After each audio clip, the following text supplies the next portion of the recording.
Good evening, all, and welcome back to Dark Fears. Tonight, we travel into the Piney woods of East Texas, a region of forgotten corners, isolated small towns, endless wilderness, and places where help does not reach, to uncover 7 of the most disturbing and terrifying true horror stories ever reported.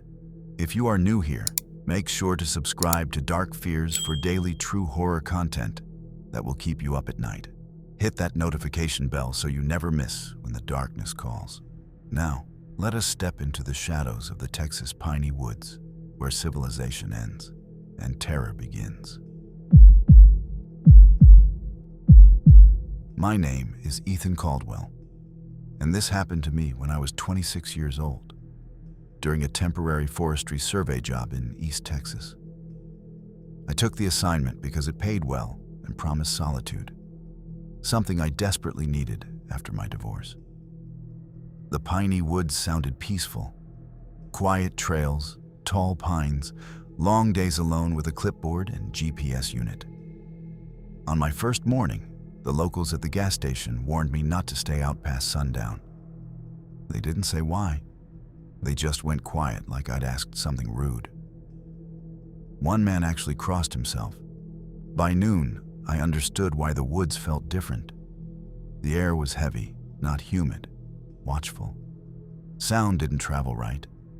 Birds stopped mid-call. Even my footsteps felt muted, like the forest was swallowing noise on purpose. Around 2:40 p.m., I noticed something strange. My trail markers, bright orange ribbons, were gone. Not fallen, not torn, removed. That's when I saw movement between the trees. Not an animal, not quite a man. And it was standing where my path used to be. At first, I convinced myself it was just my eyes adjusting to the shadows. The figure didn't move, didn't step forward or back.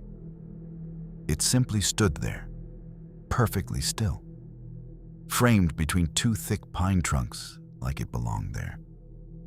I raised my hand and called out, asking if someone else was surveying nearby. My voice sounded weak, swallowed almost instantly by the trees. The shape reacted, but not the way a person should.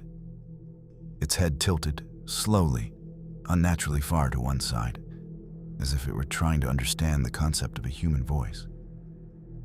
I remember feeling a sharp, instinctive fear spike through my chest, the kind that bypasses logic completely. I took a step back. The ground behind me cracked under a fallen branch. At that sound, the figure shifted, not forward, not backward, but sideways, sliding behind the tree without moving its legs. No footsteps, no rustling, just gone. That's when I realized something worse.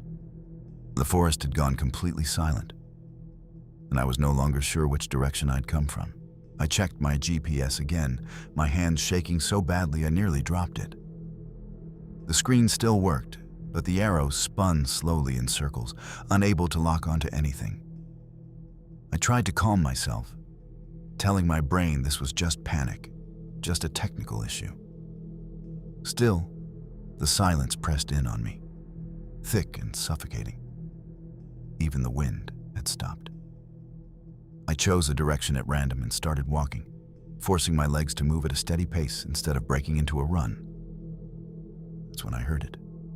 A soft dragging sound, like something heavy being pulled across pine needles. It wasn't behind me.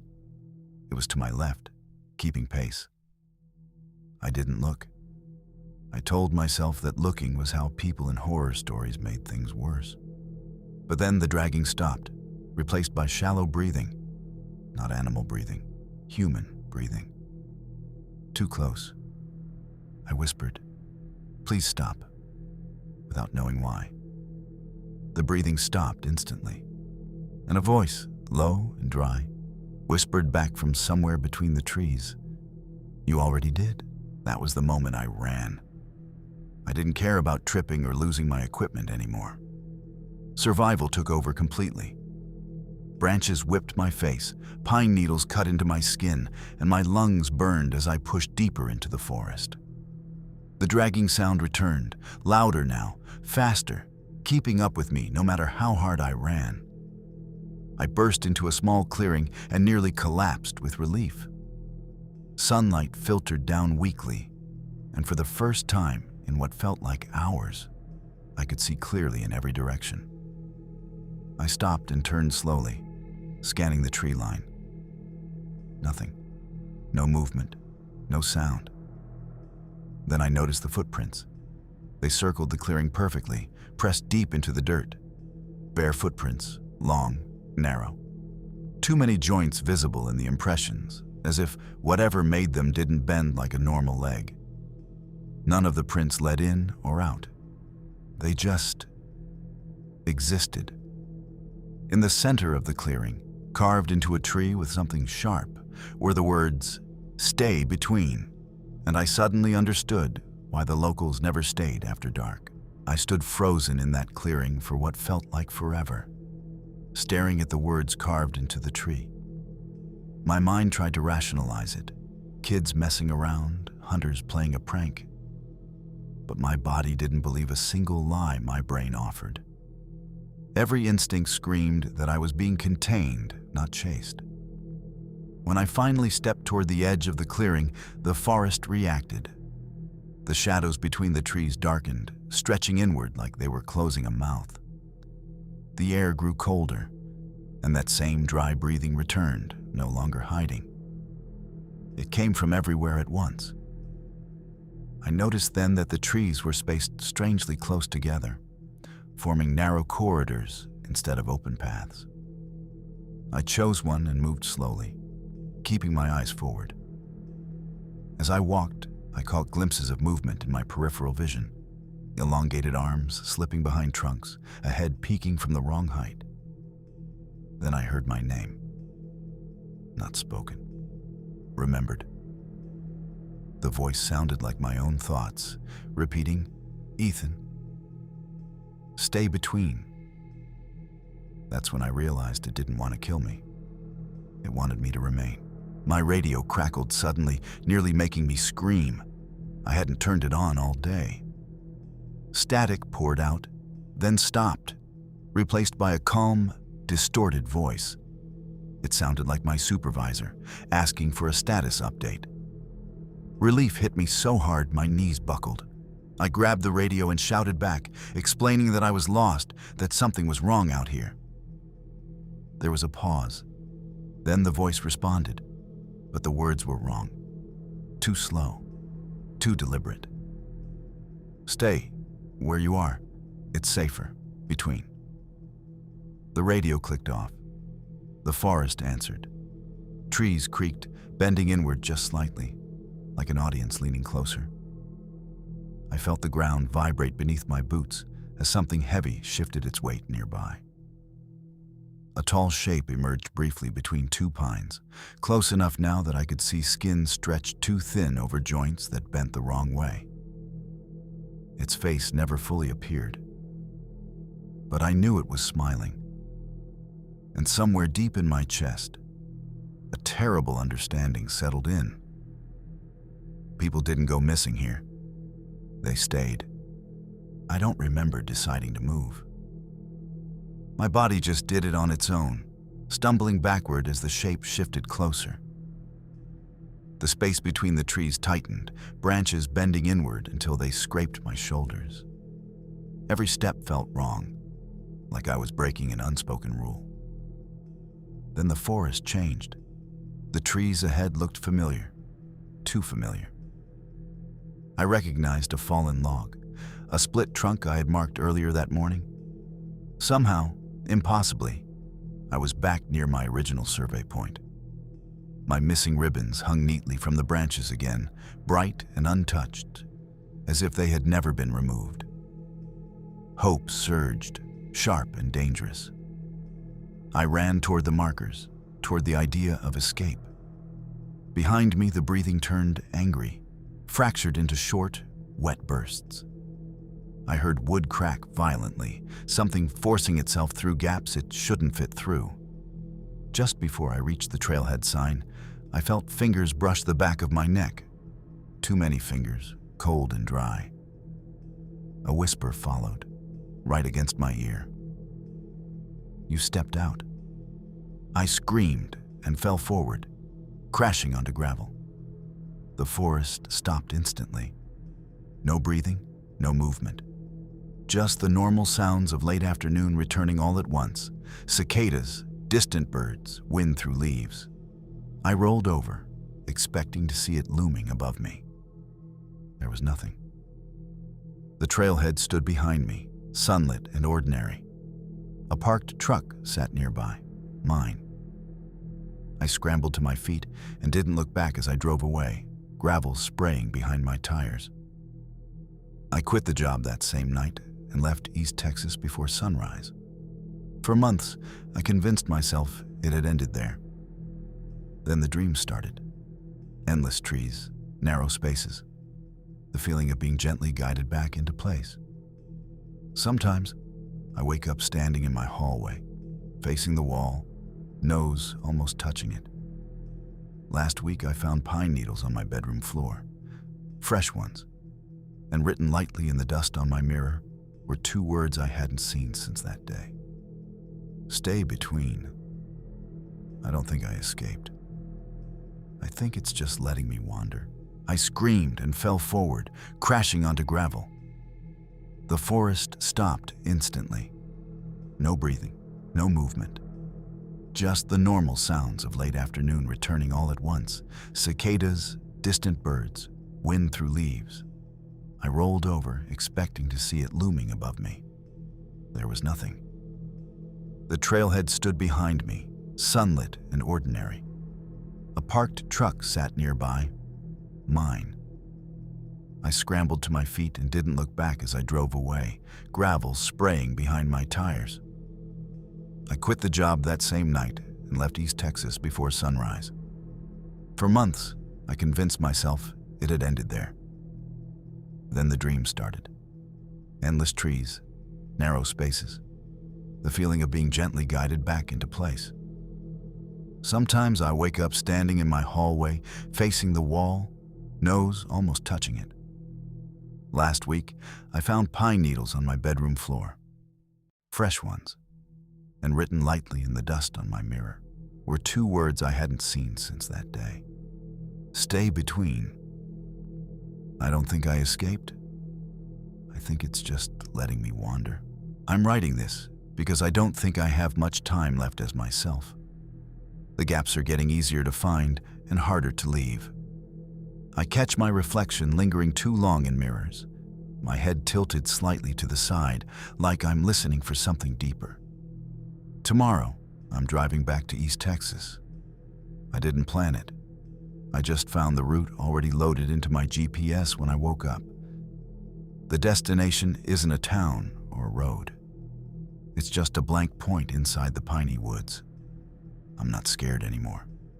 That's the final warning sign. I think the thing between the trees doesn't hunt. It recruits. It waits for people who break just enough to fit where they shouldn't. People like me. If someone finds this recording, remember one thing. If you're ever lost in the woods and you see paths closing in instead of opening up, don't fight to escape. That only teaches it where you don't belong. Stay in the open. Never stand between.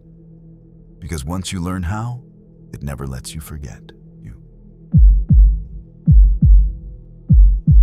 My name is Caleb Morris, and this happened when I was 32 years old, during a delivery route I had driven dozens of times before. I worked as a long-haul courier, mostly overnight runs, the kind where highways blur together and your thoughts get louder than the engine. The Texas Piney Woods were just another stretch on the map. Dark, empty, forgettable.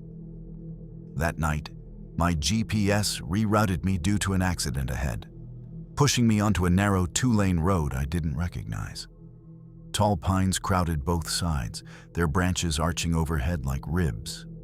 No lights, no houses, just asphalt and trees. After about 10 minutes, I noticed something unsettling. My speedometer said 55, but the road felt slower, like the scenery was dragging its feet. The same curve appeared twice, then 3 times. I checked the GPS again. No signal, just a spinning icon and one phrase blinking faintly on the screen. Recalculating. That's when I realized the road behind me looked different than the road ahead. And both felt like they were watching. I slowed down and cracked my window, hoping to hear something human. Another engine, a dog, anything. Instead, the forest answered with silence so deep it rang in my ears. Even my truck sounded wrong, like its engine noise was being absorbed before it could travel. Then I saw the sign. A yellow warning sign on the right shoulder, half rusted, leaning inward. No symbols, no words. Just a scratched black eye carved into the metal, its pupil stretched long like it was watching the road itself. I laughed nervously and told myself it was some kind of local art, but my hands tightened on the steering wheel anyway. A mile later, I passed the same sign again. Same scratches, same dent, same eye. I hit the brakes hard. The truck skidded slightly, stopping dead in the middle of the road. I stared at the sign through my windshield, my heart pounding. That's when my headlights flickered, and for a split second, I saw something standing in the road ahead, tall, thin, and facing away from me. Waiting. I blinked, and the road ahead was empty again. No figure, no movement. Just the stretch of asphalt fading into darkness. I told myself it had been a trick of the headlights, a shadow shaped by exhaustion. Still, I didn't accelerate. I sat there, foot hovering over the pedal, listening to my own breathing fill the cab. When I finally started moving, the trees seemed closer than before. Their trunks leaned toward the road, not enough to touch, but enough to feel deliberate. I noticed marks carved into the bark now, long vertical scratches at about shoulder height, repeating every few yards, as if something had walked alongside the road dragging its fingers. The radio crackled to life without me touching it. Static washed through, then resolved into a voice reading out road conditions. The voice never said a location, never said my name. It just repeated the same sentence over and over. Eyes open. Stay centered. I reached to turn it off. The knob spun freely. The voice kept going. And in my side mirror, I saw headlights that weren't mine.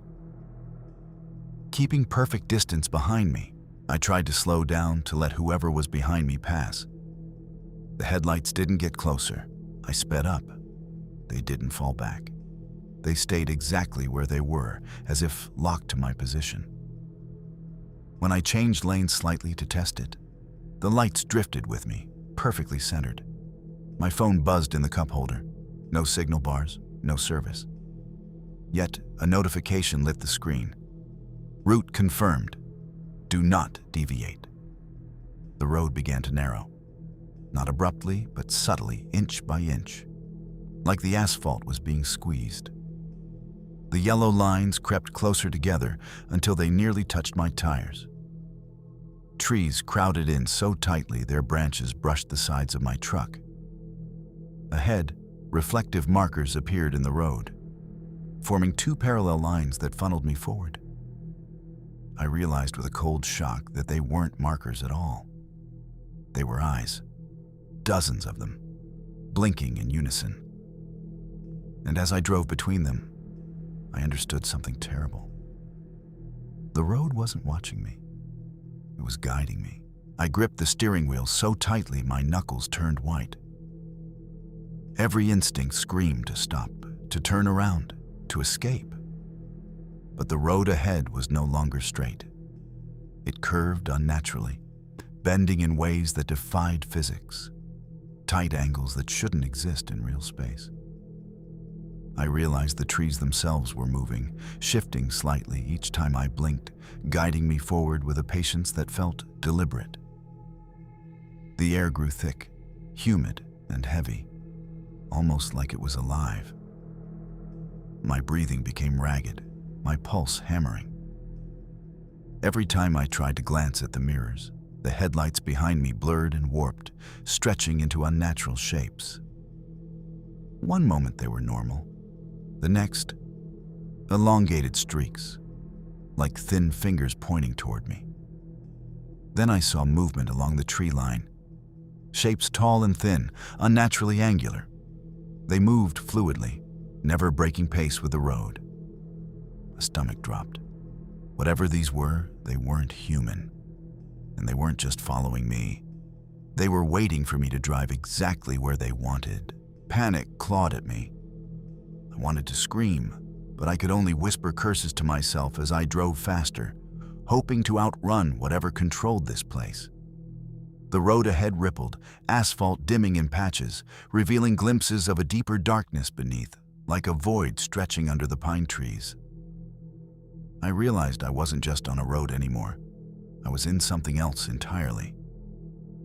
My truck radio blasted static, a garbled voice saying, "Do not veer, do not resist." I slammed the knob to turn it off. Nothing. The static continued, forming a low, constant hum that penetrated my skull. I glanced to the side mirror, expecting to see another vehicle. Nothing. Not a single light. But the forest, it was full of eyes now, hundreds of them peering from every gap between trunks. They didn't blink naturally. They didn't move independently. They simply watched. Every instinct screamed for me to stop. But I couldn't. The road had taken over, and I was its passenger. I don't remember how long I drove like that. Minutes, hours, maybe longer. The road had no way of measuring time anymore.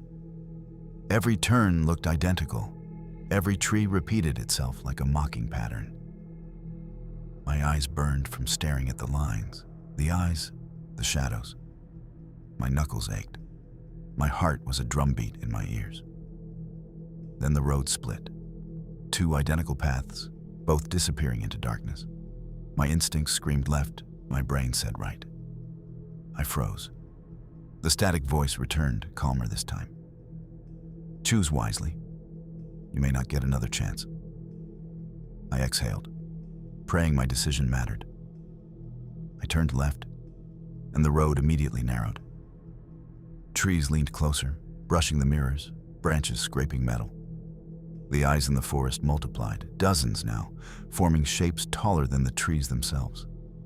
For the first time, I realized the road wasn't just watching me. It was judging. And every movement I made had consequences. I forced myself to keep driving, though my stomach churned and sweat poured down my face. The branches now scratched the roof and sides of my truck, leaving deep grooves. The eyes on either side didn't just watch. They followed every inch, moving in perfect unison. Then I noticed them in the road itself. Faint imprints, like enormous footprints, appearing ahead with each heartbeat. Each print was elongated, clawed at the edges, and perfectly spaced as if pacing me. I tried to avoid them, swerving slightly, but the prints shifted with me, reforming in a perfect line in front of my tires. The radio flared one last time. "Keep centered, keep moving, or join the forgotten." I understood then. The road wasn't leading anywhere. It had no exit. The trees, the shadows, the footprints, they weren't obstacles. They were the path. And it would take me, one way or another. I don't remember thinking about my family or my life or the people waiting at the next stop. My mind was completely consumed by the road. The endless asphalt that seemed to breathe beneath my tires, the eyes in the trees, the footprints pacing me relentlessly. Every instinct told me to stop, to jump out, to run. But I knew it wouldn't matter. The road controlled everything now. Then, out of nowhere, a dim light appeared ahead. Not headlights, not a street lamp, just a soft, unnatural glow hovering above the pavement. Relief hit me, like finally seeing a way out. My chest heaved as I drove toward it. But the closer I got, the smaller it became, stretching into a point of nothingness. The trees leaned inward even more, forming a tunnel so tight it felt like my truck would be crushed. And then, the glow vanished. In its place, the asphalt cracked, revealing a dark pit that seemed to go on forever. The road wasn't guiding me to safety. It was offering a choice. I slammed on the brakes and my truck skidded to a stop, tires squealing. My heart raced uncontrollably as I stared into the void, realizing there was no normal road ahead. Behind me, the faint glimmer of the headlights remained, perfectly stationary, as if nothing would let me leave. I tried the GPS, tried my phone, tried screaming. It was useless. Then I felt it. The air shifted, heavy and close, like invisible hands pressing against my shoulders. The static hum from the radio returned, louder, filling my head. A whisper threaded through it, soft, commanding. Stay centered, or join the forgotten. I turned the wheel instinctively, hugging the center of the asphalt, and the pit receded slightly, opening a narrow path forward. Every instinct screamed danger, but I kept moving. I don't know if I escaped that night or if I'm still on that road.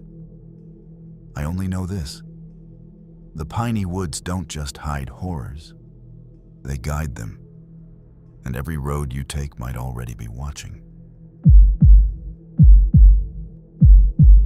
My name is Lena Harper, and this happened when I was 24, during a weekend getaway with friends in the Texas piney woods.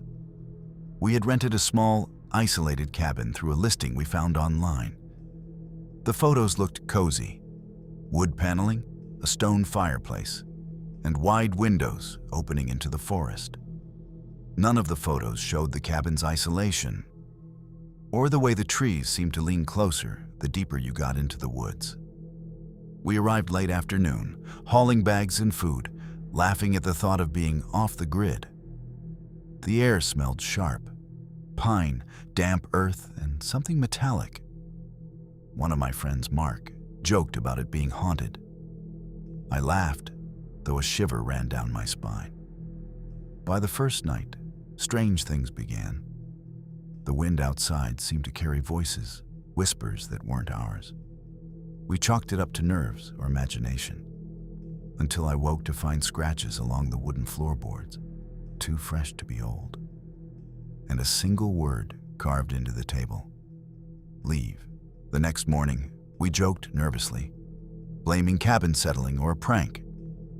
But as the day wore on, the forest outside seemed alive.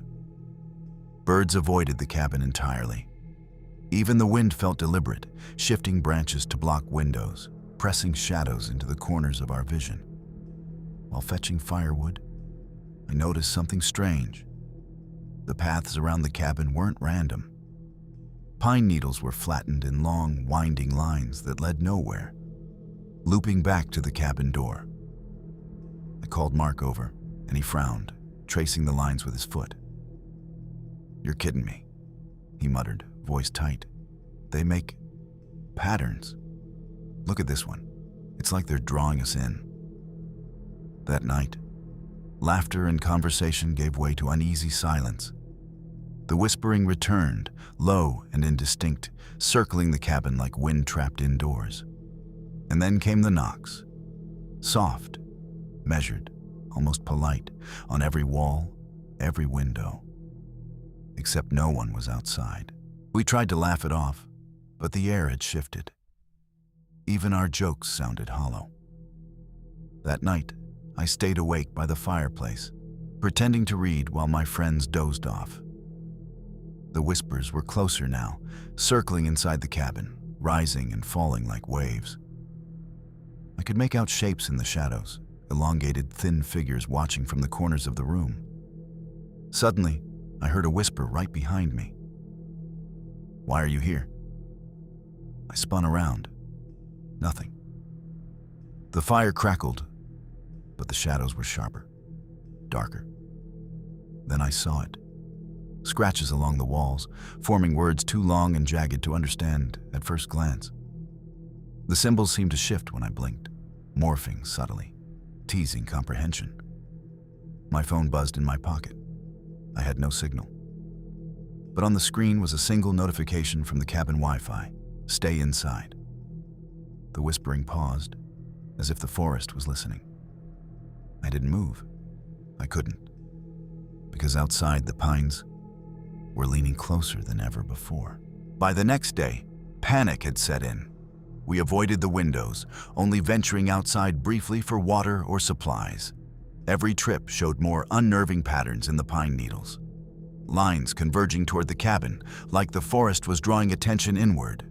Mark swore he saw a face form between two trunks, but it vanished before I could confirm. As night fell, the knocks returned, but this time they moved. Not stationary anymore.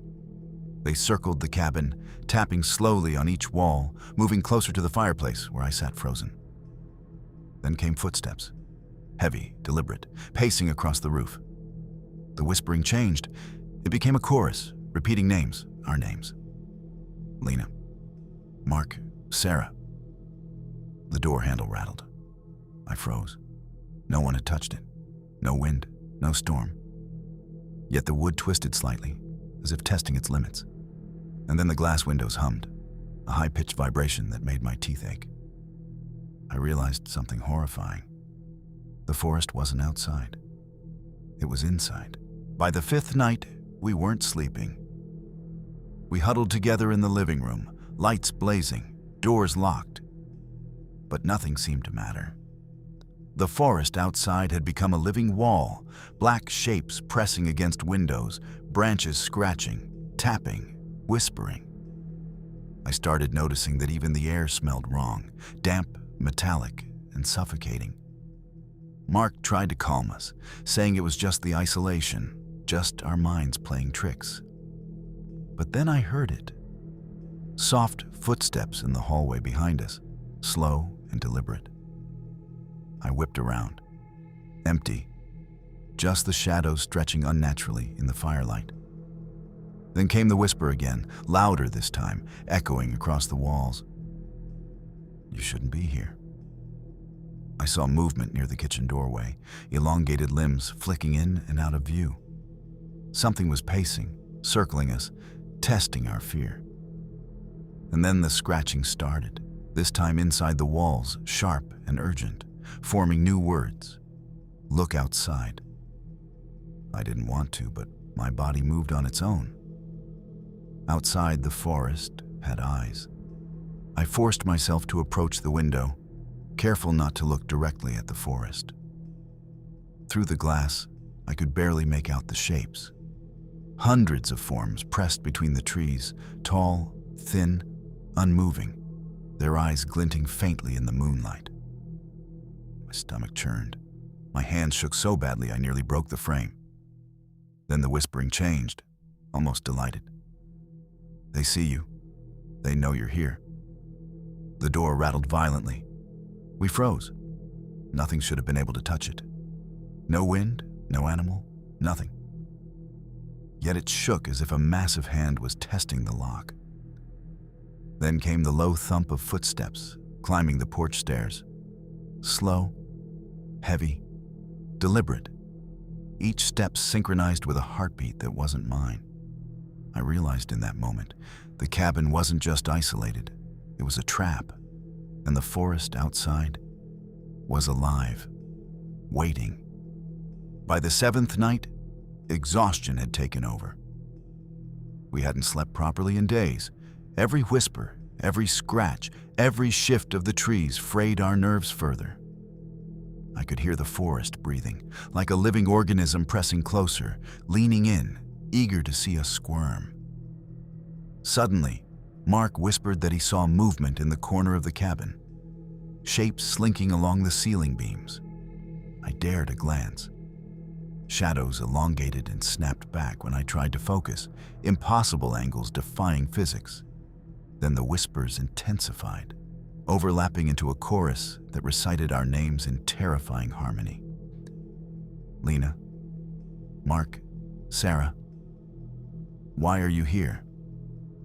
I realized the floorboards themselves were moving subtly, flexing under invisible weight, guiding our steps without our noticing. My heart raced. My friends were frozen, staring at walls that seemed to close in inch by inch.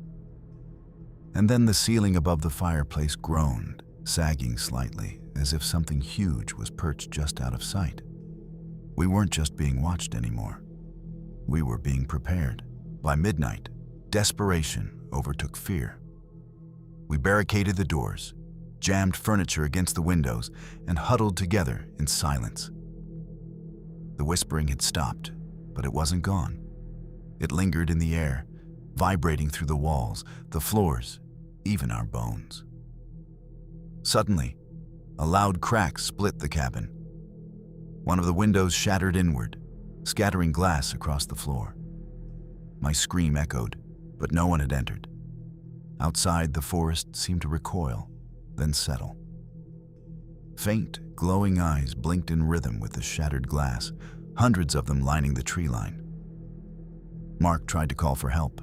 No signal. Nothing. Then the floor beneath us shifted. Slowly, deliberately. The cabin had subtly rotated, not physically, but perceptually. The walls no longer matched their original positions. We were trapped in a maze that moved with the forest. I knew then that we weren't going to leave this place the way we came. The cabin itself was part of the pines. By the 9th night, despair had settled in like a living thing. My friends barely spoke, each lost in their own fear. The whispers had returned, louder now, not outside, not even inside. They came from the walls, the floor, the air itself. They circled us, repeating our names in syllables that made no sense but carried intent. Then, through the window, I saw movement closer than ever. Shadows that shouldn't exist, limbs bending at impossible angles, sliding between trees, stopping to stare with eyes that glowed faintly red. I wanted to look away, but something compelled me to stay rooted to the spot. The cabin groaned, as if acknowledging me, responding. The floorboards beneath me creaked violently, then shifted, forming a subtle path toward the fireplace. The whispering became urgent. "Step forward. It's time." I realized that the cabin and the forest weren't separate entities. They were one, and they had been guiding us here all along. We were standing in the epicenter of something alive, ancient, and patient. By the 10th night, resignation had taken over. We had no strength left, no words left, no hope. Every sound, every creak, every whisper screamed inevitability. Outside, the trees swayed unnaturally, forming a wall that blocked the horizon. The shadows inside the cabin moved independently, elongating, flicking in and out of view like living ink. Then I saw it. A figure, impossibly tall, standing just beyond the shattered window, glowing faintly in the moonlight. It didn't move, yet I felt it watching. The whispers had merged into a single voice now. "Welcome to the Pines." We didn't run. We didn't speak. We simply obeyed. Every step we took was guided by the cabin, by the forest, by something older than the land itself. The cabin's door creaked open slowly, and for the first time, I realized leaving wasn't an option. We weren't staying in the cabin. The cabin and the whispering pines were staying in us. My name is Jordan Ellis, and this happened when I was 26, during a weekend camping trip with two close friends, Mia and Ryan. We had chosen a remote site along Big Pine Creek, deep within the Texas piney woods. The maps labeled it secluded and undisturbed, which we thought was perfect. We wanted isolation, nature, and a break from the city. The first night was peaceful. The creek babbled gently, Fireflies danced around our tent, and we joked about ghost stories to spook each other. But around midnight, I woke to an unnatural silence. The water had stopped flowing. The air was still. And somewhere just beyond the firelight, I thought I heard branches snapping, but not from deer or raccoons. Something heavier. I nudged Mia and Ryan awake. They laughed it off, claiming it was the wind. I tried to ignore it, but a shadow flickered at the tree line. Tall, thin, moving with deliberate steps, faster than anything human. I froze. And then I realized the creek was gone. The next morning, the creek had reappeared, flowing normally as if nothing had happened. Mia and Ryan went for a hike, joking about me being paranoid. But I couldn't shake the feeling that we weren't alone. Every rock, every fallen branch seemed placed deliberately, pointing toward the dense forest. Around midday, we decided to fish. I walked toward a bend in the creek, alone, and that's when I noticed strange footprints. Too large, too long, clawed at the edges. They weren't human. I called Mia and Ryan over, but when they arrived, the prints had vanished, the ground smooth and undisturbed. I laughed nervously to hide my fear, but I saw it out of the corner of my eye. A tall figure, half hidden in the trees, observing silently. Its posture was unnatural, limbs bending at impossible angles, as if the forest itself had shaped it. We didn't speak about it. That night, one of our tents was unzipped. No one inside, no footprints outside, and Ryan was missing. Panic set in immediately. Mia and I called out for Ryan, our voices swallowed by the oppressive silence of the forest. Every snap of a branch or rustle of leaves made our hearts jump. I grabbed a flashlight and started searching along the creek, shining the beam into every shadow. That's when I noticed it. The footprints. They weren't human, and they didn't follow the usual paths of animals. They moved in a deliberate pattern, zigzagging between trees, leading deeper into the forest. I called Mia to follow, but she froze, pointing at something in the distance. The tree line seemed to shift, bending subtly as if to trap us. The shadows between the trees elongated unnaturally, and faint whispers drifted toward us, repeating Ryan's name in a broken, guttural cadence. A chill ran down my spine. The forest wasn't just hiding him. It was playing with us, guiding us where it wanted, watching every step we took, enjoying our fear. We pressed on, following the prints, ignoring the screaming instinct to run. The forest grew darker, denser, the trees closing in like a living wall. Every step felt heavier, like we were sinking into the earth itself.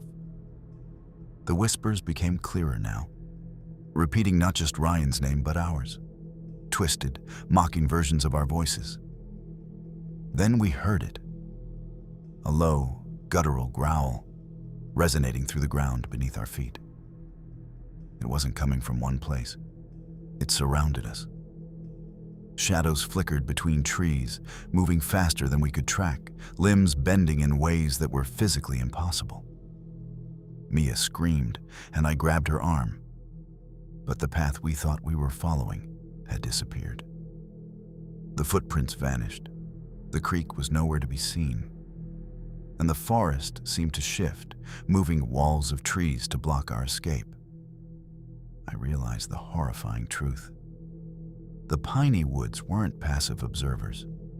They were predators. And we were the prey. By the fifth night, exhaustion and fear had taken over. Mia and I huddled together, trying to conserve energy, but the forest didn't let us rest. Every sound was amplified. The creek gurgling unnaturally, leaves crunching when no one walked on them, whispers swirling around us, repeating our names over and over. I tried to mark our path, scratching lines into tree trunks, but when I looked back, they had disappeared. The forest was erasing its tracks, as if mocking us for even trying to navigate it. Then I saw movement, a pair of glowing eyes hovering just above the forest floor.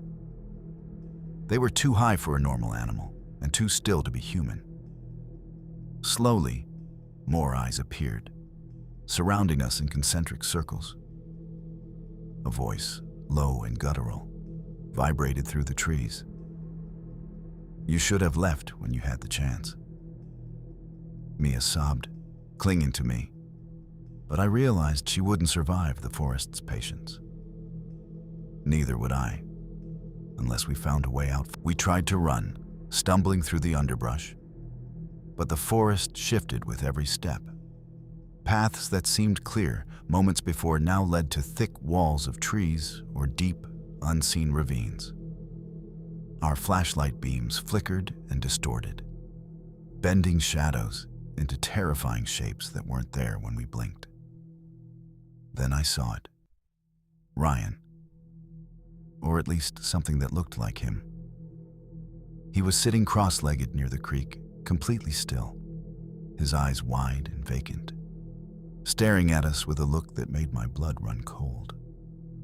When I called his name, he didn't respond. Instead, the forest whispered through him, using his voice to speak. "You will join us soon."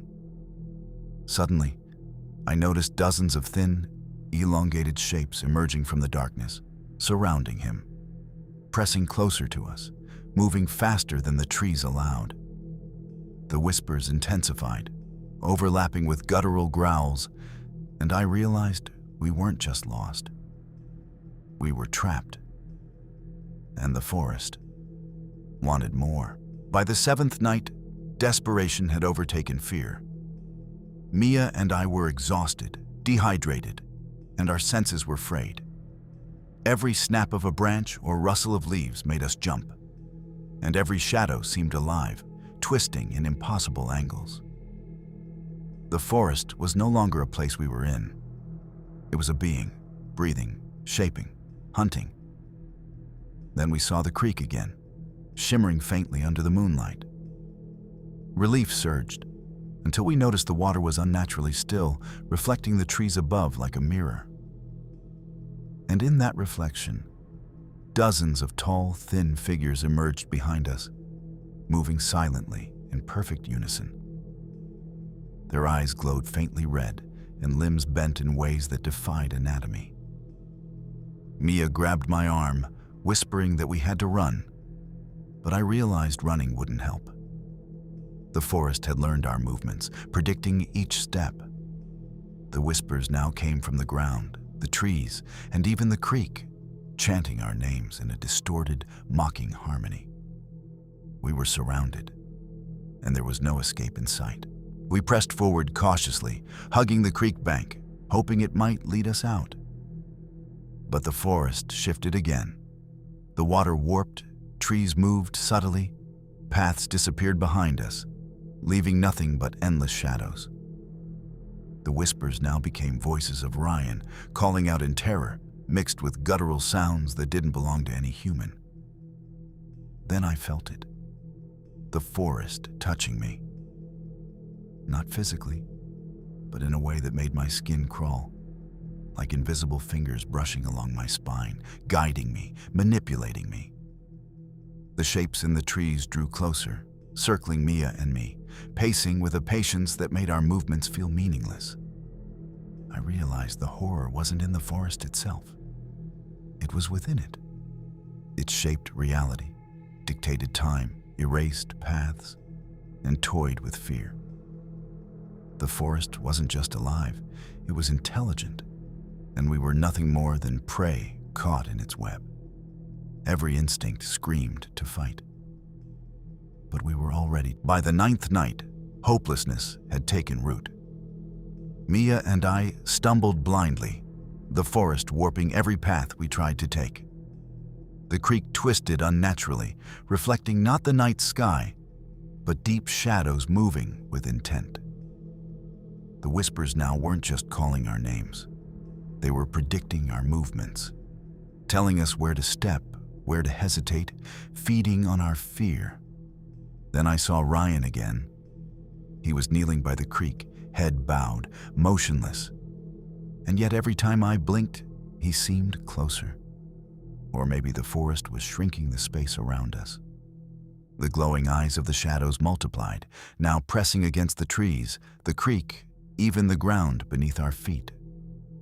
The whispers overlapped with guttural growls, creating a cacophony of terror that made it impossible to think. I realized we weren't escaping. The forest had claimed him, and now it wanted us. Every instinct screamed to flee, but the paths had vanished, leaving us trapped in a living nightmare. We were the next chapter of its hunting grounds. By the 10th night, surrender was inevitable. The forest no longer whispered. It spoke directly through the rustling of leaves, the creaking of trees, and the warping of the ground beneath us. Mia clung to me, shivering, unable to speak. The shadows pressed closer, limbs bending impossibly, encroaching on our perception of space. Then the creek shimmered one last time, a gateway of dark liquid reflecting the forest's eyes. The whispers became a unified voice, guttural, ancient. Join us, or be forgotten. I realized the horrifying truth. Big Pine Creek wasn't haunted, it was alive, and the disappearance of campers was not random. The forest claimed all who wandered too deep, shaping reality itself, rewriting paths, erasing time. Ryan, Mia, and I were no longer just visitors. We were prey integrated into its consciousness. The shadows closed in, the whispers consumed the night. And in the piney woods, some campers never leave. They simply vanish. My name is Ethan Caldwell, and this happened when I was 29. I had always been drawn to the remote corners of the Texas piney woods for hiking and photography. One weekend, I decided to explore Raven's Hollow, a deep, rarely visited part of the forest rumored to have a strange history. Tales of disappearances, shadows that moved on their own, and whispers that echoed without origin.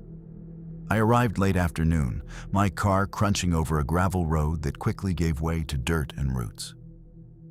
The hollow was darker than I expected, trees twisting into unnatural angles, their canopies blocking much of the sunlight. I set up my camera gear near a fallen log, intending to capture the sunset filtering through the pines. As I adjusted my lens, I noticed a figure in the distance, tall, black, standing still between the trunks. I blinked. It was gone. But the feeling lingered, a pressure at the back of my neck, like eyes watching from every shadow. And then I heard it, a whisper calling my name. I shook off the unease, convincing myself it was just my imagination. But as night fell, the forest changed. The shadows deepened, stretching unnaturally, and the sounds of wildlife disappeared entirely. Every step I took seemed amplified, echoing too long, as if the forest itself was listening. I set up my tent near the edge of a small clearing, trying to ignore the growing sense of being followed. That's when I noticed the footprints. They were massive, unlike anything I had ever seen, clawed at the edges and scattered in irregular patterns. They didn't belong to any animal I knew. The whispering returned, soft and deliberate, weaving between the trees. "Ethan, why are you here?" I spun, flashlight cutting through the darkness. But there was nothing. Just the forest. Just the shadows. And yet, I couldn't shake the feeling that something was moving closer, waiting, patient, and utterly unrelenting. By the third night, fear had started to erode my rational thinking. Every rustle, every whisper, every cracking branch made me flinch. I stayed awake most of the night, clutching a flashlight and my camera, watching the shadows twist unnaturally across the trees. Something moved deliberately, just beyond the circle of light. A tall, thin figure, almost invisible in the darkness, limbs bending at impossible angles. I tried to photograph it, hoping the flash might reveal the shape, but the camera only captured blackness, with faint red glows where its eyes should have been. The whispering became clearer, repeating not just my name, but words I couldn't understand, guttural and broken, like the forest itself was forming language. I realized the forest wasn't passive. It was aware. Every sound I made, every step I took, was being observed, recorded, and anticipated. And then I saw movement in the treetops, limbs that shouldn't exist, bending over me, closer than I thought possible. Something was preparing to strike. By the fourth night, I couldn't ignore the signs any longer. The forest had become hostile. Trees seemed to shift subtly when I wasn't looking, closing off paths I thought were clear. The whispering was constant now, echoing through the hollow in layers, overlapping in impossible patterns. I decided to follow the creature from a safe distance, using the flashlight to track its movement. Every time I thought I had a bead on it, it would vanish, only to appear behind me, perfectly silent. It was playing with me, testing boundaries, studying my fear. Then I heard it clearly, right in my ear. "You cannot leave." I spun around, but there was nothing, only the forest, dark and infinite. My heartbeat raced as I realized the terrifying truth. The shadow didn't live in the forest. It was the forest. Every tree, every branch, every shadow was part of it, surrounding me, waiting for me to make the wrong move. By the fifth night, exhaustion had set in, and fear had become a constant companion. I no longer tried to fight it. I simply moved cautiously, knowing that every misstep would be observed. The forest whispered, low and guttural, a language I couldn't understand, but that made my blood run cold. I noticed footprints again, huge, elongated, clawed, and almost impossibly spaced, leading deeper into the hollow. They weren't human, not animal, but something else entirely. Each step I took seemed to echo far too long, bouncing off the trees like the forest itself was amplifying my terror. Then the shadow appeared again, taller, darker, closer than ever. Its limbs twisted as if it were part human, part tree. I tried to raise my camera, but my hands shook so violently I dropped it. The whispers rose, repeating, "Stay. Stay forever." I realized that Raven's Hollow wasn't just hiding something. It was something. A sentient darkness that consumed anything daring enough to enter. By the sixth night, the forest had become actively hostile. Every step I took was predicted. Branches seemed to block my path just as I approached. Roots tripped me as if they had a mind of their own. I could feel the presence of the shadow constantly near, moving just outside my peripheral vision, waiting. Suddenly, a branch snapped directly behind me. I spun around. Nothing. But I knew it wasn't empty. The shadows of the trees elongated unnaturally, creating figures that moved independently of the moonlight, their limbs bending impossibly, watching, studying. The whispering escalated, layered and overlapping, almost deafening now. "You belong here. With us." Panic surged, but running seemed pointless. The forest was alive, aware, and patient. It guided me, herding me toward some unknown destination. My instincts screamed that escape was impossible. And in that moment, I understood the truth. Entering Raven's Hollow was not a choice. Survival depended on submission. By the seventh night, exhaustion and fear had become inseparable. Every sound echoed too long, every shadow moved too deliberately. The forest itself seemed to breathe around me, leaning closer, guiding me. The shadow had grown taller, more defined, its limbs bending like twigs, eyes glowing faint red, gliding silently between the trees. I tried to hide, crouching behind a fallen log, but the forest wouldn't let me. Branches twisted, forming barriers, guiding me toward a small clearing where the shadow waited. The whispers had grown into a chorus, repeating my name in guttural layers, overlapping with growls that vibrated through the ground. I raised my flashlight, its beam cutting through the darkness. For a split second, I saw the shape fully. Tall, impossibly thin, humanoid, but not human, blending perfectly with the trees. Then it vanished. The forest itself seemed to pulse in the darkness, as if alive and hungry.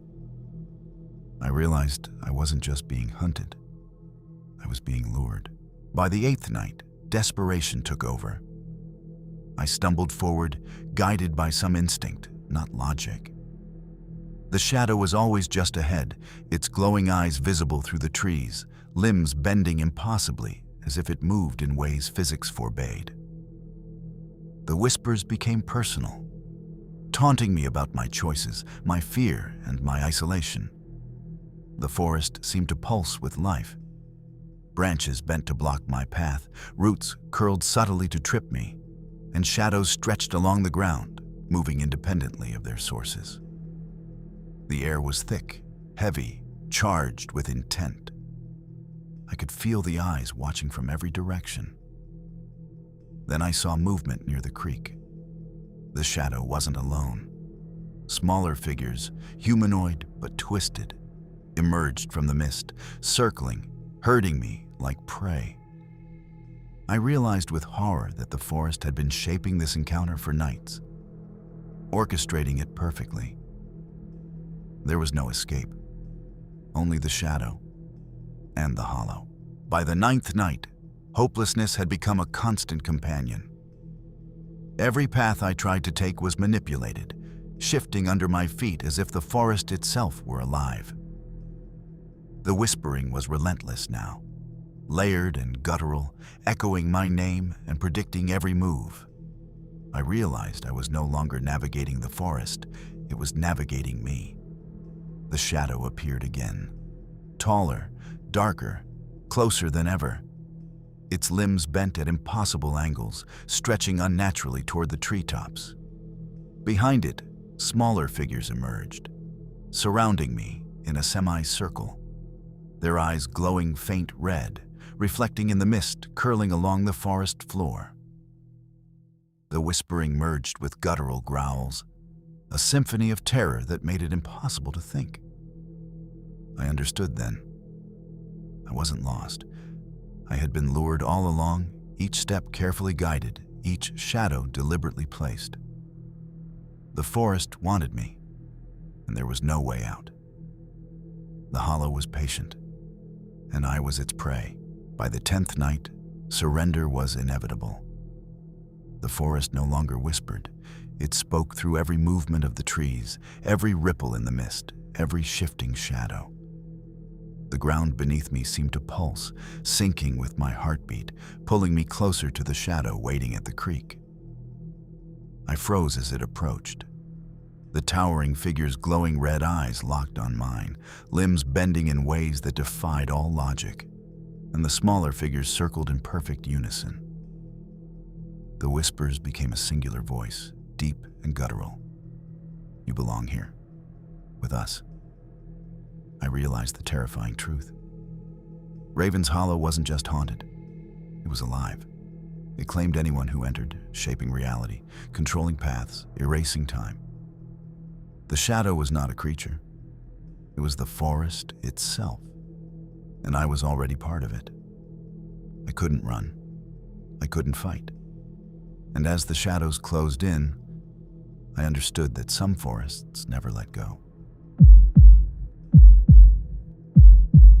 My name is Samantha Hayes, and this happened when I was 24. I had inherited an old cabin deep in Lost Pine Ridge, a remote section of the Texas Piney woods, from my late uncle. He had warned me never to go there alone at night, mentioning strange occurrences and unexplained disappearances. But I was curious. The cabin was isolated, surrounded by dense pines, with a creek running nearby. The first night was quiet, almost too quiet, broken only by the whisper of wind through the trees.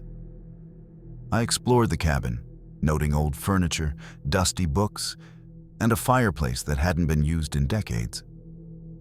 Yet, as darkness fell, I felt watched. Shadows seemed to stretch unnaturally across the walls, and faint whispers tickled my ears, almost inaudible, repeating words I couldn't understand. I told myself it was the wind, that my imagination was running wild. But then I saw something in the corner of my eye. A shadow slipping past the doorway, faster than any human could move. I wasn't alone. The second night, the whispers grew louder, almost forming words. I couldn't sleep, feeling eyes on me even when I closed them. Every creak of the cabin, every snap of a twig outside made my heart race. I tried to leave, but the forest seemed to shift with every step, the path disappearing behind me, forcing me back toward the cabin. I explored outside with a flashlight, tracing the edge of the clearing, and noticed strange markings on the trees. Symbols etched deeply into the bark, glowing faintly in the moonlight. The whispers intensified near the symbols, almost commanding me to touch them. I didn't.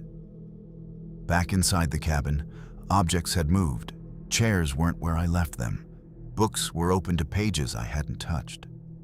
And the whispers, they were mocking me, echoing my own thoughts back at me. I realized then that the cabin itself wasn't abandoned. It was alive, and it was watching me. By the third night, I could no longer ignore the feeling that the cabin was alive. Every sound, wood creaking, wind howling, the faint gurgle of the nearby creek, felt intentional, like the building itself was breathing, watching me. The whispers became coherent, slow and deliberate, repeating phrases like, "You should not be here. You cannot leave." I tried to leave, stepping outside into the dense piney woods, but the forest had changed. Paths I thought I knew had vanished. Trees seemed to shift, leaning subtly to block my escape. Every time I turned around, the cabin appeared closer than it should have been, as if it had moved itself. Then I saw it. Shadows moving inside the windows, too tall and twisted to be human, limbs bending unnaturally. They followed me with every step, whispering my name, urging me back toward the cabin. I realized the horror wasn't just inside the cabin. It was the cabin, the forest, and the shadows together, waiting for me to surrender. By the fourth night, fear had completely overtaken me. I could hear the whispers inside the cabin, calling my name from every corner, every floorboard. Objects moved on their own. A chair scraping the floor, books falling from shelves, the fireplace flickering as if something unseen had stoked it. I tried to barricade myself in one room, but the shadows crept under the door, stretching impossibly long, bending like living fingers. Outside, the trees pressed closer, roots curling subtly as if reaching for me. Every step I tried to take was anticipated, blocked by shifting forest paths and glowing symbols etched into the trunks. Then the whispers became a single voice, low and guttural. "You belong here. Forever." I realized the cabin was not haunted in the traditional sense. It was sentient, a predator that had claimed this part of Lost Pine Ridge for itself. And I had walked straight into its waiting arms. The forest had been waiting for me. By the fifth night, desperation had replaced fear. I could no longer trust my own senses. The whispers had grown louder, sharper, almost physical, pressing into my mind. Each time I tried to leave the cabin, the forest shifted, guiding me back toward it, forcing me to face the shadows that moved silently between the trees. I saw the symbols again, glowing faintly in the moonlight. They pulsed in rhythm with the whispers, and I felt drawn to them, compelled to touch them. But a deep, instinctive dread kept me back. The shadows inside the cabin were moving faster now, their elongated limbs bending in ways that defied reality, reaching toward the windows as if trying to escape into the forest. I realized the cabin and the forest were working together, merging their presence into a single predator. Every sound, every reflection, every mist curling along the ground was designed to disorient me, to break my mind before I could escape. The Hollow's hunger was patient, and I was its newest obsession. By the seventh night, exhaustion and terror had fused into a single, paralyzing sensation. Every step I took was anticipated. The forest and the cabin moved in tandem, reshaping paths, shifting trees, and guiding me inexorably back toward the front door. The shadows were everywhere now, elongated and twisted, limbs bending in impossible angles, hovering near the windows, peering from the treetops, sometimes disappearing entirely, only to reappear directly in front of me. I tried to barricade myself in one room, but the shadows seeped under doors, stretched along the floorboards, and slithered across walls. The whispers became coherent sentences, taunting me, predicting my movements, mocking my fear. And then I realized something far worse. The cabin wasn't just alive. It was hungry. It fed on fear, on helplessness, on those foolish enough to enter. Every flicker of the candlelight revealed more figures than I could count, surrounding me silently, patient and relentless. I knew then I wasn't leaving. The cabin had claimed me. By the sixth night, I felt hunted. Every creak of the cabin, every snap of a twig outside, felt like a predator closing in. The shadows had grown in number, now circling the cabin, their glowing red eyes scanning every move I made. The whispers were constant, repeating in layers, overlapping my own thoughts, taunting me. I attempted to leave once more, racing along the narrow path toward what I thought was the main road. But the forest shifted again. Trees bent subtly, roots twisted beneath my feet, guiding me back toward the cabin. I glanced over my shoulder and saw the shadows gliding between the trees, moving impossibly fast. Each step synchronized, relentless. Inside the cabin, the fireplace ignited on its own, flickering shadows that danced like a twisted audience. The whispers coalesced into a guttural voice. You cannot escape what is yours. I realized the terrifying truth. In Lost Pine Ridge, the forest, the cabin, and the shadows were all one entity, and I was trapped inside its grasp. By the eighth night, surrender was unavoidable. The whispers were no longer whispers. They were a cacophony, echoing in my head and the forest simultaneously. Every shadowed corner contained motion. Every tree seemed to pulse with life. My footsteps were anticipated, every movement predicted by the sentient forest cabin entity. I ventured outside once, desperate for escape, but the ground seemed to warp beneath me, guiding me back. The symbols etched into the trees glowed brighter, pulsing with an otherworldly energy, and the shadows hovered closer, moving unnaturally fast. Their red eyes reflected in the mist, following my every step, herding me like prey toward the cabin. Then the voice spoke clearly, deep and guttural. You are ours now, forever. I realized with utter horror that I had never entered the cabin of Lost Pine Ridge by accident. I had been drawn here, selected, hunted, and finally trapped by an ancient entity that had existed long before the forest itself, and escape was no longer an option. By the ninth night, hopelessness had consumed me entirely. Every attempt to escape was futile. The forest warped with each step, the shadows closing in silently, their glowing red eyes locked onto mine. The whispers had become a low, guttural chant, echoing through both the cabin and the surrounding woods. repeating my name like a curse. I saw them then. The shadows weren't just outside or inside the cabin. They were everywhere, crawling along the trees, merging with the mist, their elongated limbs bending unnaturally to follow my every motion. The symbols etched into the trunks pulsed with an eerie rhythm, syncing with the whispers, as if the forest and cabin were breathing in unison, alive and aware. I realized the terrifying truth. I had not wandered into the cabin by chance. I had been hunted, stalked, and finally corralled by an entity older and more patient than any human mind could comprehend. The forest had claimed me, and the cabin would not release its prey. By the 10th night, surrender was absolute. I could no longer differentiate between forest, cabin, or shadows. They were all one entity, breathing, watching, controlling every move I made. The whispers had merged into a single voice, deep, guttural, commanding, "You belong here, forever." The shadows closed in around me, limbs bending impossibly, glowing red eyes piercing the darkness.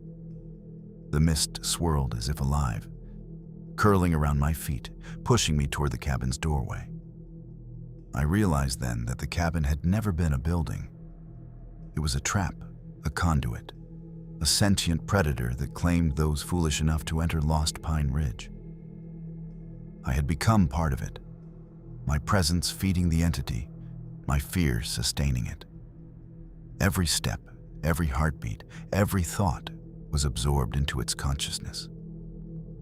And as the shadows enveloped me, I understood one immutable truth.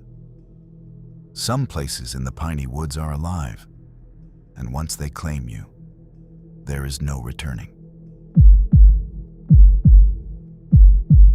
My name is Lucas Reed, and this happened when I was 26. I had gone camping with 3 friends in Widow's Creek, a secluded area in the Texas Piney woods known for its dense forest and legends of disappearances. None of us took the warning seriously. We thought the stories were just local myths, tales to scare kids and tourists. The first day was normal, setting up tents, fishing by the creek, and laughing around the campfire. But as night fell, the forest changed. The wind carried strange whispers, faint but deliberate, weaving through the pines. Shadows shifted unnaturally, bending in ways that defied the light of our flashlights. That night, while I was gathering firewood, I noticed one of my friends was missing. I called out, expecting him to joke, but there was nothing. Only the whisper of the wind carrying my own voice back to me. The forest felt alive, watching, waiting. And then I saw a figure, barely visible through the trees, moving too quickly to be human. By the second night, panic had begun to set in. My remaining friends and I tried to convince ourselves it was just one of us joking, or maybe a deer. But the air felt heavy, charged, unnatural. Every sound seemed amplified. Twigs snapping, leaves rustling, and faint whispers calling out names none of us recognized. We decided to stay together, but even then, we couldn't shake the feeling of being followed. The shadows of the trees seemed to bend toward us, closing off paths, corralling us near the creek. The water reflected shapes that weren't there, figures that seemed humanoid but impossibly twisted, stretching across the banks and into the darkness beyond. When I looked back toward the tents, another friend had vanished. No scream, no struggle, just gone, leaving behind only the echo of whispered laughter in the trees. I realized the forest wasn't just hiding something. It was actively hunting us. Patient, silent, and hungry. By the third night, fear had completely taken hold.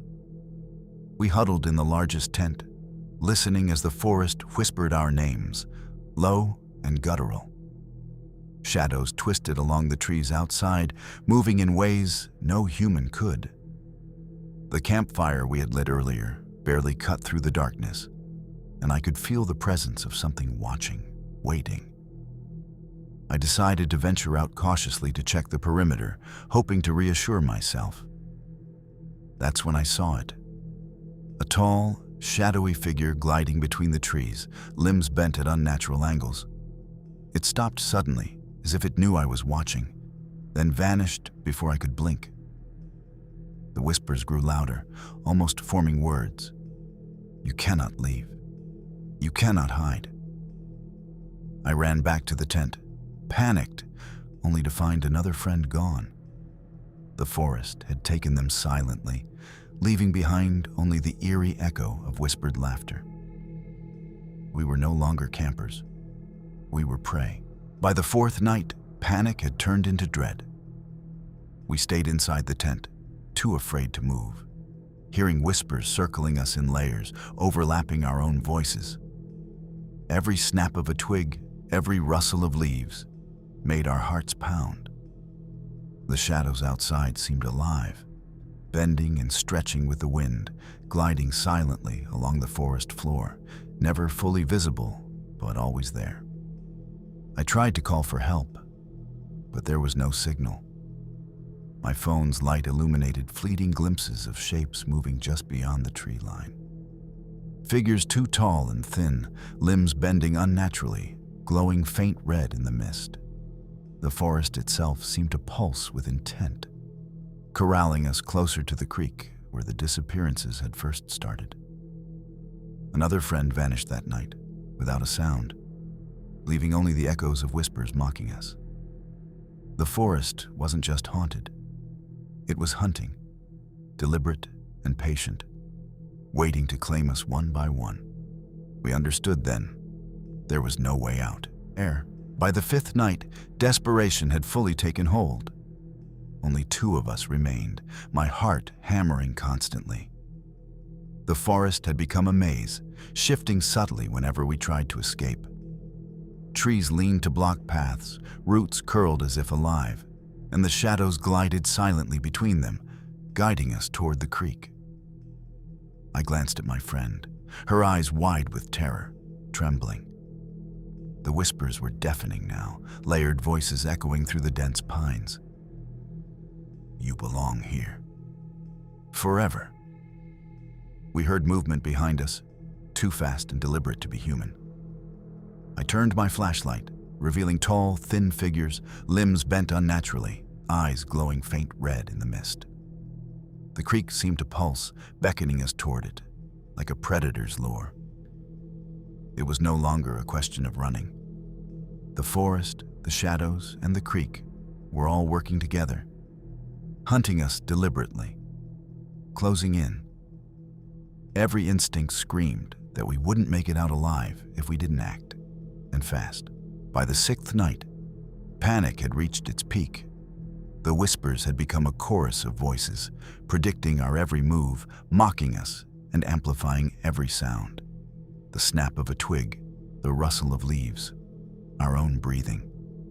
The shadows now moved with purpose, circling us, their elongated limbs bending at impossible angles, cutting off every potential escape. We tried to stay together, holding flashlights in every direction, but the forest had become a predator. Every path we attempted to take warped beneath our feet, guiding us inexorably back toward the creek. Glowing symbols appeared faintly on the tree trunks, pulsing in rhythm with the whispers, beckoning us forward. I understood then.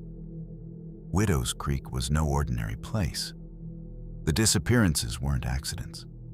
They were deliberate hunts, orchestrated by the forest and its twisted guardians. If we weren't careful, we would vanish too, becoming part of the shadows and whispers that consumed all who dared enter. By the seventh night, terror had become unbearable. Every movement felt anticipated. The shadows closed in around us, their elongated limbs bending unnaturally, sliding silently along the forest floor, moving faster than any human could. The mist rose thickly from the creek, curling around our legs, making every step a struggle. The whispers had grown louder, merging into a guttural, mocking chorus that repeated our names and ridiculed our fear. I glanced at my remaining friend, her face pale, eyes wide with unspoken horror. Behind us, the shadows lurked closer, circling like predators waiting for the perfect moment. I realized with a sinking dread that the forest was alive, sentient, and patient. It had been studying us, guiding us, herding us like prey for days. The creek's water shimmered strangely, reflecting twisted silhouettes that didn't match reality, and I knew there was no path out. The forest wasn't just haunted, it was a hunter, and we were trapped inside its grasp. By the 8th night, the forest had completely consumed our world. Every whisper, every shadow, every subtle movement of trees and mist worked together to trap us. We tried to stay near the creek, hoping it would guide us out. But the shadows herded us instead, bending our steps toward a deeper part of the woods. The glow from the symbols etched into tree trunks became brighter, pulsing in rhythm with the chorus of whispers. The shadows moved faster, encircling us completely, their glowing red eyes reflecting in the mist, revealing elongated figures that defied all logic. Then the whispers coalesced into a singular, guttural voice. "You cannot escape. You are ours now." Panic turned into frozen terror as I understood the truth. Widow's Creek didn't just consume travelers. It claimed them, merging them with the shadows, feeding on their fear and leaving nothing behind but the echo of their screams. Escape was no longer an option. The hunt had reached its terrifying climax. By the 9th night, hopelessness had fully taken over. The forest had become a labyrinth with no exit. Every step we took was anticipated. Every sound, twigs snapping, leaves rustling, even our own breathing, seemed amplified, feeding the shadows' awareness. The whispers surrounded us, layered and guttural, repeating our names, mocking our terror, and guiding us toward the creek. I saw them then, figures too tall, too thin, moving with unnatural speed and grace. Their elongated limbs twisted in impossible angles as they glided silently between trees. The creek shimmered strangely, reflecting the shapes in their glowing red eyes, pulsating in the mist.